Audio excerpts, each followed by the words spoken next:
मैं कमलनाथ झा शिक्षा की बात हर शनिवार के इस 8वें अंक में आप सभी का स्वागत करता हूं। आज पिछले अंकों की तरह भी हम शिक्षकों और बच्चों के कुछ सवाल लेंगे। हमारे साथ हमारे अपर मुख्य सचिव शिक्षा विभाग डॉक्टर एस सिद्धार्थ आपके प्रश्नों का जवाब देंगे।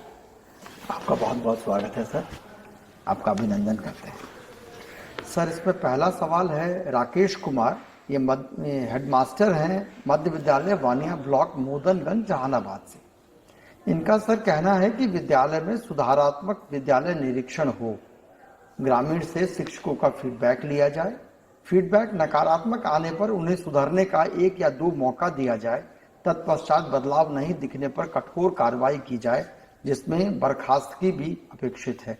अन्य कार्य हेतु सर एक और ये रख रहे हैं कि मध्य विद्यालय में एक गैर शैक्षणिक कर्मी की बहाली की जाए।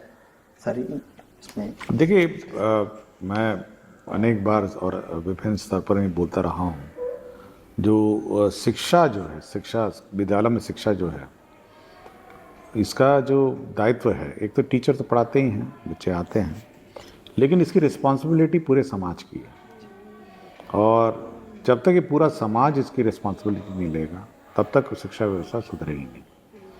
इसमें अभिभावक का बहुत बड़ा रोल है, साथ ही साथ जो पंचायती राज संस्थाएं हैं, मुखिया हैं, वार्ड सदस्य हैं, साथ ही साथ जो आंगनवाड़ी सेविका सहायिका और पूरे जितनी भी सरकारी तंत्र है पंचायतों में, इन सभी का दायित्व है कि विद्यालय में नज़र रखें और सभी प्रकार का नज़र रखें। देखें कि टीचर्स पढ़ा रहे हैं, नहीं पढ़ा रहे हैं, होमवर्क दिए जा रहे हैं, क्लासरूम हो रहा है, मिड डे मील हो रहा है, और सभी प्रकार के जो कार्य है उसमें बढ़ चढ़ के अपना योगदान दें। लेकिन अगर सब लोग ये सोच लेंगे कि नहीं, ये टीचर का ही काम है और हम तो हमारा काम नहीं है, तब इसके में सुधार बहुत ही कठिन होगा। और यह सुनिश्चित करना कि सभी विद्यालय ठीक तरह चले, मेरा अपना विचार है कि सभी को और सभी जितने भी स्टेक होल्डर हैं गाँव में, सभी को उस पर नज़र रखनी चाहिए और दबाव से ही, सामाजिक दबाव से शिक्षा में सुधार होगा, क्योंकि ये बहुत ही महत्वपूर्ण है। आज भी मैं देख रहा था, एक जगह मैं सुबह सुबह खड़ा होकर चाय पी रहा था, तो देखा एक छोटा सा लड़का वहाँ पे चाय की दुकान पे काम कर रहा था। तो मैंने ऐसे ही पूछा कि आप स्कूल नहीं जाते हैं? तो उसने यही कहा कि विद्यालय में खर्चा लगता था, पैसे लगते थे, इसलिए मैं उस विद्यालय छोड़ दिया। और मैंने पूछा पिताजी, तो पिताजी झारखंड में कहाँ मजदूरी करते हैं, पत्थर तोड़ते हैं, पत्थर तोड़ने वाले मजदूर हैं, और मुझे यहाँ पे चाय के दुकान में भेज दिया है। और मेरे ख्याल से उसको करीब, मैंने पूछा भी तो 4,500 रुपये उसको महीने का उसका पेमेंट है। तो देखिए, गांव बहुत छोटा सा यूनिट है और गांव में सब लोग जानते हैं कि फलाना का बेटा बेटी क्या करता है, और सबको ये बात पता होगी कि बच्चा है वो चाय का दुकान में पटना में काम कर रहा है। या तो ये समाज का ये दबाव है और समाज का दायित्व है कि यह देखें कि हर बच्चा उनके गांव का स्कूल में जाए, कोई इधर उधर भटकगस्ती ना करे, गांव में इधर उधर घूमे नहीं, और सब लोग मिलके विद्यालय का संचालन करें और शैक्षणिक व्यवस्था में सुधार करें। जी सर, थैंक यू सर। एक सर कुमार हर्ष हैं, हाई स्कूल गया से हैं। इनका कहना है कि हर एक प्रखंड में बेहतर है कि 1 या 2 मॉडल विद्यालय बना सकते हैं, जहां बच्चों का नामांकन प्रतियोगिता के आधार पर हो। वहां शिक्षक भी अगर प्रतियोगिता के आधार पर आए तो बच्चों की स्थिति बेहतर पढ़ा सकेंगे, और इस तरह से क्या संभव है? देखिए, सरकार की पॉलिसी रही है कि यूनिवर्सल एजुकेशन रहे और सभी को एक समान एजुकेशन दिया जाए। लेकिन हम लोग कुछ स्कूल ज़रूर हर प्रखंड में एक मॉडल स्कूल बनाएंगे, ताकि लोग उसको देख के नकल करें। मतलब जो बाकी स्कूल हैं वो उस स्कूल से मार्गदर्शन लें। तो पहले ज़िला में शुरू करेंगे, हर एक ज़िला में स्कूल चयनित करेंगे, फिर हम लोग अनुमंडल और फिर प्रखंड में, ताकि एक मॉडल, ये इसलिए नहीं कि बच्चा उधर कुछ बच्चे जाएं या इधर बच्चे नहीं जाएंगे, लेकिन बाकी स्कूलों के लिए वो एक मॉडल बने कि भाई आपका स्कूल भी वैसे बनना चाहिए। तो उस काम पर काम चल रहा है और हम लोग चयन कर रहे हैं, और जिला में कम से कम शुरुआती दौर पर हर जिले में हम लोग एक मॉडल स्कूल बनाएंगे, उसको सबसे उत्कृष्ट बनाएंगे और उसकी देखा देखी फिर अनुमंडल बनाएंगे, फिर अनुमंडल का स्कूल का देखा देखी फिर प्रखंड बनाएंगे। तो इस पर कार्य चल रहा है। ये बहुत अच्छा होगा सर। सर, बहुत सारे सवाल शिक्षकों द्वारा पूछे गए हैं कि नवाचार से संबंधित सवाल हैं, तो मैं सर एक सामान्य सा ये है जिसमें शिक्षकों ने जो चाहा है वो विद्यालय में किस प्रकार के नवाचार किए जाने चाहिए, इस संबंध में सर आपका कुछ। देखिए, ये टीचर की व्यक्तिगत रुचि पर है और मैं समय समय पे बहुत सारे टीचर्स के नवाचारों को देखता रहता हूँ और मेरे समक्ष भी बहुत सारी जानकारी आती रहती है। लोग बहुत बढ़ चढ़ के अपने व्यक्तिगत रुचि लेके करते हैं।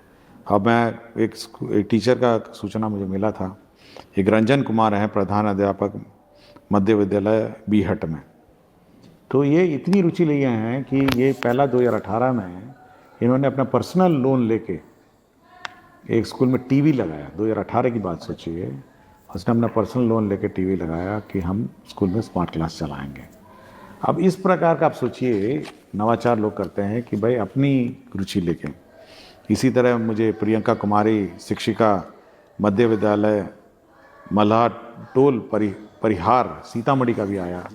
इसकी भी मुझे सूचना है कि ये बढ़ चढ़ के जो TLM है, इक्विपमेंट्स है, अपने आप बनाती हैं और काम करती हैं। साथ ही साथ पूजा बोस हैं, प्राथमिक विद्यालय जनक बाग कुल्ला खास, कस्बा पूर्णिया। तो यह व्हाट्सएप के माध्यम से जो टीचर्स हैं, जो अभिभावक हैं, उनसे संपर्क करते हैं कि आपका जो बच्चा है वो किस प्रकार पढ़ रहा है, क्या कर रहा है। और मैं एक बार हाल ही में मैं किसी वीडियो में देख रहा था, मुझे याद नहीं आ रहा स्कूल का नाम, कि एक टीचर उंगलियों में कागज़ बना के पपेट बना के बच्चों को सिखा रही थी। तो यह टीचर की बड़ी मतलब व्यक्तिगत रुचि है कि कैसे बच्चों को मतलब अट्रैक्ट करे स्कूलों में, कैसे उसको कम्युनिकेट करे। ये बहुत बहुत टेक्निकल मैटर है। ये मतलब ये अपने अंदर आपको भावना होनी चाहिए कि कैसे बच्चों से आप लिंक स्थापित करें, कैसे बच्चों से संवाद स्थापित करें और कैसे बच्चों से आप बात करके उसको बातें समझाएं। तो बहुत सारे स्कूल्स हैं और बहुत सारे वीडियोज़ हैं और हम कोशिश करेंगे जो शिक्षा विभाग का जो मेन वेबसाइट है उस पर ये सारे नवाचार वाले वीडियो जो हैं थोड़े थोड़े जो आ रहे हैं उसको लोड करें और एक्नॉलेज करें कि टीचर की जो मेहनत है वो मतलब व्यर्थ नहीं जाएगी और बच्चों में इन्वेस्ट होगी। बहुत अच्छा है सर, इससे दूसरे शिक्षक भी सीख पाएंगे सर ये। हाँ, क्योंकि अगर आप वेबसाइट में, हमारी बिहार सरकार की शिक्षा की वेबसाइट पे हैं, ये सारे टीचर्स बहुत रुचि लेते हैं। मैं देखा एक टीचर ने एक मतलब रोबोट्स बनाते हैं और अभी मैंने देखा कि कोई माइक्रो प्रोसेसर से 2-3 लड़कियां कुछ अपना किट बना रही थी। तो मैं बहुत ही अलर्ट रहता हूँ और मेरे पास बहुत जानकारी आती हैं। तो हम तो सोच रहे हैं कि ये सब जो इश्यूज़ हैं उसको हम लोग और जो नवाचार के प्रैक्टिसेस हैं इसको हम लोग अपने विभागीय वेबसाइट पर डालेंगे। जी सर, ये बहुत ही उपयोगी होगा सर। सर, एक कंप्यूटर शिक्षक है अविनाश कुमार, इनका कहना है कि बिहार के माध्यमिक विद्यालयों में कार्यरत शिक्षक से शिक्षण के बदले कंप्यूटर पर और बहुत सारे गैर शैक्षणिक कार्य लिए जाते हैं, जबकि गैर शैक्षणिक कार्य नहीं करने के लिए आदेश भी दिए गए हैं। तो कृपया इस संबंध में कुछ। देखिए, इसमें बहुत स्पष्ट है कि कंप्यूटर जो टीचर हैं उनका काम है कंप्यूटर क्लास का संचालन, और कंप्यूटर का क्लास का संचालन हो और कंप्यूटर बच्चों को सिखाएं। और कुछ ही मेरे ख्याल से पिछले एपिसोड में ये बात आई थी, बच्चों ने शिकायत की थी कि कंप्यूटर हैं लेकिन हमको सिखाया नहीं जाता है। तो इसलिए यह बिल्कुल स्पष्ट है कि यह शैक्षणिक कार्य जो है यह करने का कार्य है। और जहाँ तक डेटा एंट्री ऑपरेशन है, बहुत सारा हम लोग डेटा लेते हैं स्कूल का, तो इसके लिए हम लोगों ने अलग से व्यवस्था की है, BRC में व्यवस्था की है और क्लस्टर रिसोर्स सेंटर में की है, तो वहाँ जाके कर सकते हैं। और हम लोग उसको भी और स्ट्रेंथन कर रहे हैं, उनको लैपटॉप दे रहे हैं ताकि वहाँ पे डेटा एंट्री हो। स्कूल के क्लासरूम में डेटा एंट्री मेरे ख्याल से ये नहीं अलाउड नहीं। शुक्रिया सर। एक नारायण झा है सर, ये मधुबनी के शिक्षक हैं। इनका कहना है कि क्या हम प्रतिदिन विद्यालयों में हिंदी एवं अंग्रेजी के लिए सुलेख की कक्षाएं भी संचालित कर सकते हैं? ये बहुत आवश्यक लगता है। देखिए, कक्षा क्या संचालन करना है इसका मार्गदर्शन राज्य सरकार नहीं देती है, और हम लोग बीच बीच में यह देखते रहते हैं कि बच्चों का लर्निंग कैपेसिटीज़ क्या हैं, लर्निंग लेवल्स क्या हैं। हाल ही में जैसे हम लोगों ने, आपको याद होगा कि मैथ्स और रीडिंग, बिल्कुल सर, हम लोगों ने एक रिसर्च और सर्वे किया था। हम लोगों ने 1000 स्कूल इंडिपेंडेंटली जांच किया था हम लोगों ने, और बच्चों से पूछा था कि मैथ्स का ज्ञान कैसा है और रीडिंग स्किल का, और बहुत सारे ज्ञान उनका चेक किया था। तो ये 2 में उनका काफ़ी कम दिखा। तो इसीलिए हम बार बार उनको सभी को कहे हैं कि हर दिन जो प्रथम क्लास होगी वो मैथ्स होगी और सेकंड क्लास होगी वो रीडिंग होगी। बाकी क्लास तो हेडमास्टर और टीचर पर निर्भर करता है कि वो क्या संचालन करें। लेकिन ये 2 चीज़ जो हम लोगों ने आइडेंटिफाई की है, कमज़ोरी जो बच्चों में है, इसको सुधारने के लिए हम प्रयत्न कर रहे हैं। ये बहुत अच्छा है सर। ये आप यहाँ से विभाग की एक चिट्ठी भी अभी निकली है 100 घंटे के लिए। हाँ, 100 दिन के लिए 100 घंटा मैथ्स और 100 घंटा हमारा रीडिंग। और फिर मैं बार बार ये कहूँगा कि अभिभावक को चेक करना चाहिए कि उसका बच्चा ये 100 घंटा ज्ञान प्राप्त किया नहीं किया है, स्कूल में 100 घंटा हो रहा है नहीं हो रहा है। तो इस पर ज़्यादा रुचि होनी चाहिए। देखिए, सभी को स्कूल में क्या पढ़ाया जा रहा है इस पर रुचि होनी चाहिए। शुक्रिया सर, बहुत उपयोगी है। और एक बच्ची का सवाल है सर, साक्षी कुमारी है रोहतास की, ये शांति प्रसाद जैन महाविद्यालय की 12वीं कक्षा में पढ़ती है। इनका कहना है कि निवेदन है कि मैंने आपके विषय में इतना जाना है कि उससे पता चलता है कि आपने शिक्षा के विभिन्न क्षेत्रों में सुधारे किए हैं और अभी भी कर रहे हैं, लेकिन हमारे विद्यालय में शिक्षकों और शिक्षिकाओं एवं विद्यार्थियों का सही अनुपात नहीं है, जिसके कारण पठन पाठन की क्रिया में रुकावट आती है एवं हमारे विद्यालय में विज्ञान एवं अंग्रेजी के शिक्षकों का अभाव है। तो आपसे समाधान करते हैं। देखिए, हम लोगों ने एक स्टडी किया था, और मैं भी जब स्कूल जाता हूँ, कुछ ऐसे भी स्कूल हैं जिसमें क्लासें हैं 6 और 18 टीचर पहुँच गए हैं, और मतलब अनुपात में दुगनी हो गए हैं।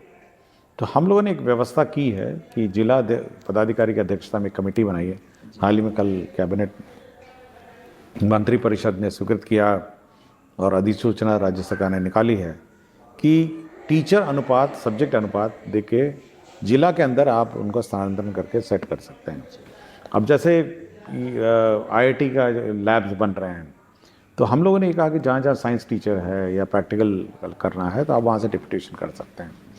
तो स्थानीय स्तर पर भी हम लोगों ने पावर दी हैं जिला स्थापना समिति को कि वो आवश्यकता अनुसार सब्जेक्ट वाइज अपना डिप्यूटेशन कर सकते हैं, और सब्जेक्ट वाइज इंश्योर करेंगे कि जो शिक्षक स्टूडेंट अनुपात जो है वो मेंटेन करते हुए अपना पोस्टिंग ट्रांसफ़र कर सकते हैं। कमेटी हम लोगों ने बना दी। बहुत बहुत शुक्रिया सर, बहुत ये उपयोगी है और सभी को इससे फ़ायदा होगा सर। बहुत बहुत शुक्रिया सर आज। Thank you so much.